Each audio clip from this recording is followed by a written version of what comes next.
Welcome to Lesson 0.3, Your Name in One-Point Perspective.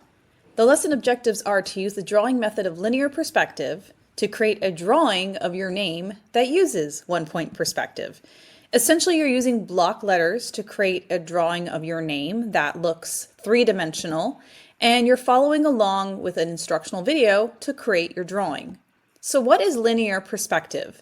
These are some examples here. It's a technical drawing skill used to create the illusion of space and depth in a flat artwork. As humans, we're used to seeing things in 3D. Like, this looks believable due to how it is drawn. But in order to draw this and figure it out, you have to use linear perspective.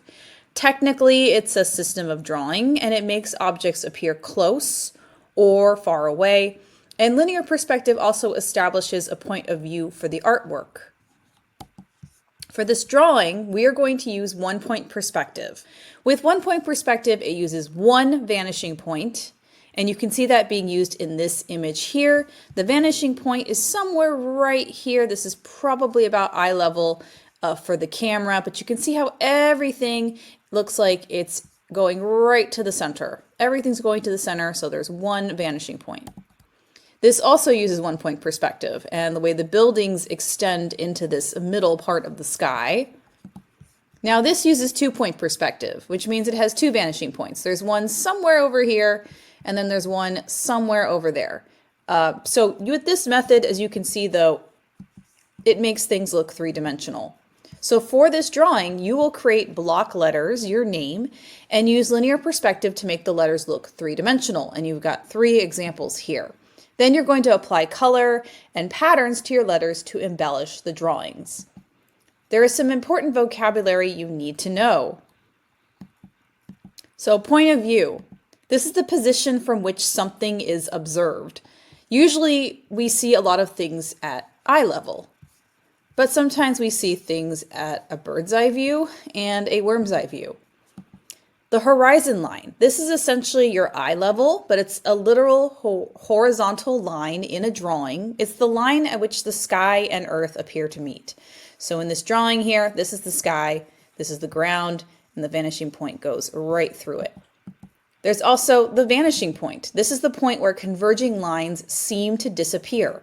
So in this drawing here, the vanishing point is right in the middle, and so all of these lines for this train tracks and the fence, they go right to the vanishing point. That is on purpose. There's also converging lines, and you will be drawing a lot of these. They are guidelines we use to establish the edges of objects.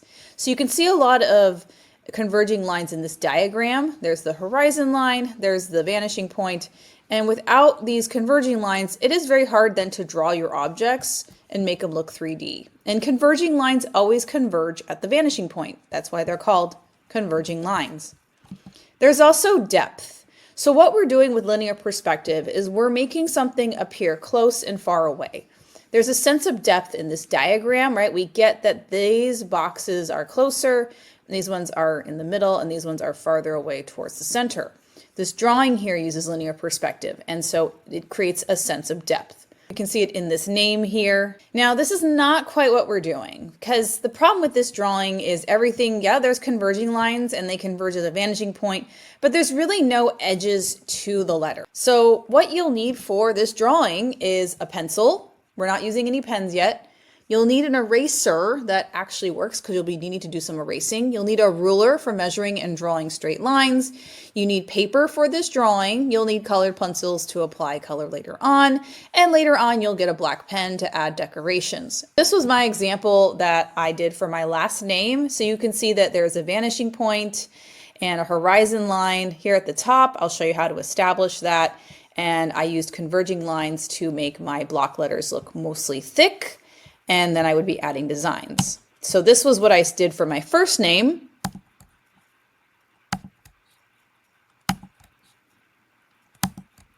And there it is decorated. So those are two examples.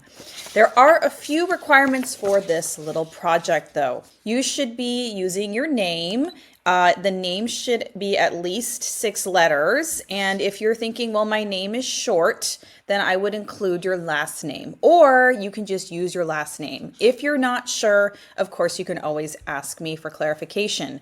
We should see each letter clearly, and we should see the edge of the letters. That means the letters actually look three-dimensional. We're going to use colored pencil to apply color. You decide how to use those colors, and we should have a pattern somewhere.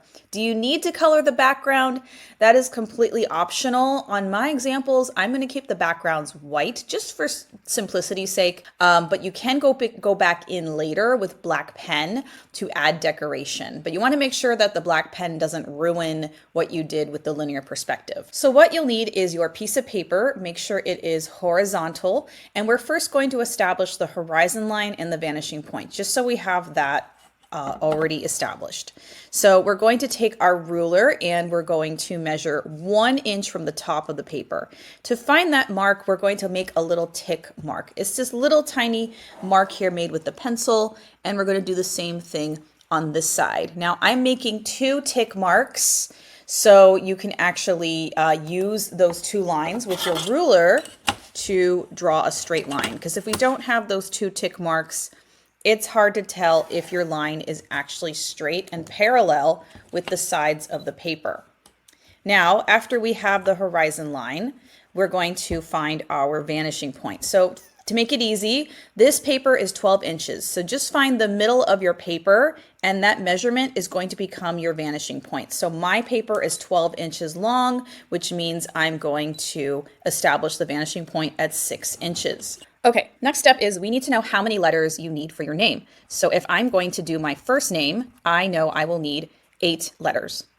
Next, we're going to take our ruler and we're going to measure 1 inch on the edges of each side of the paper.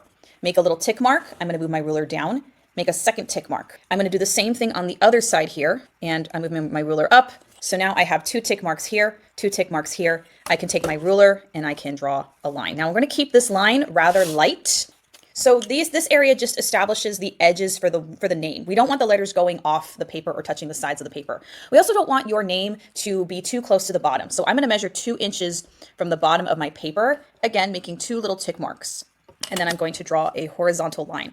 This is just creating a box for your name. Now, you need to decide how tall you want your letters to be. For my example, my letters are going to be 3 inches tall. So from the bottom of this line, I measured 3 inches, and I made my 2 little tick marks, and I'm going to draw a line. So this is where my name is going to go. We are using block letters. These are examples of block letters. I don't suggest making it super complicated. I wouldn't go for a fancy font unless if you feel really courageous. We're looking for just simple block letters. So you obviously should use your ruler for straight lines, but I'm going to do a little bit of freehand here. Of course, you can always use stencils to get some of those curves. So I'm going to go ahead and draw my letters for my name.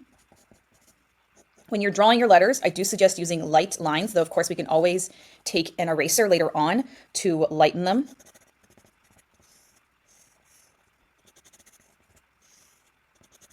If you don't know how to draw a specific letter, please definitely look it up on the internet so you know how to draw that letter. Now I'm using freehand because I'm pretty steady with my hand, but if you notice that your letters are too thick or too thin, you will have to make adjustments. I do want some straight lines here, so to make my letter E, so I'm going to go in and use my ruler.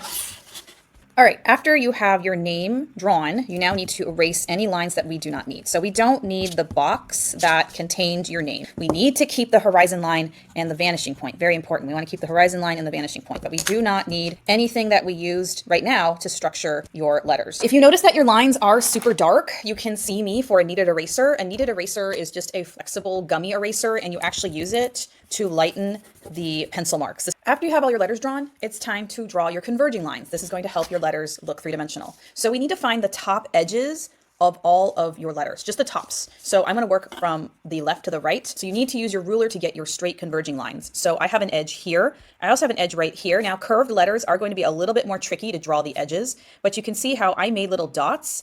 I'm doing this in the video just so you can see where the edges of these letters are. These dots are where we're going to draw our converging lines to the vanishing point. And so using the ruler, I'm going to line up the edge of the letter and I'm going to draw my converging line. I don't suggest going through your letter, but of course you can always take an eraser later on. You have converging lines that overlap. Do not panic. We can fix those.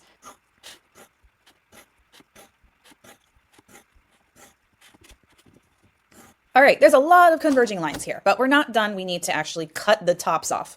So a really easy way to do it is just to take your ruler, and this is, we're going horizontal here, and this is the top of my name. So I'm gonna move my ruler up just a little bit. You decide how far you want your letters to go, and I'm just gonna draw a straight line through. I'm gonna take my eraser and do a lot of erasing.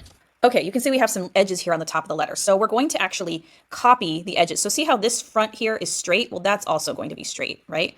If you have a curve, now let me get rid of this extra line here. If you have a curve, it's going to curve with the rest of the letter. We're drawing the outside edges. So I'm going to draw this and see how it curves. So now, right, my O looks much more, it's starting to look three-dimensional. The bottom isn't done yet. Now we need to add more converging lines because there's still parts of the parts of the letter. So we're going to take our ruler, and from any part of the letter that's at the bottom, we're going to draw converging lines. Now they're going to the vanishing point, but they don't have to go through the letter. There's not much here other than for the bottom of the O.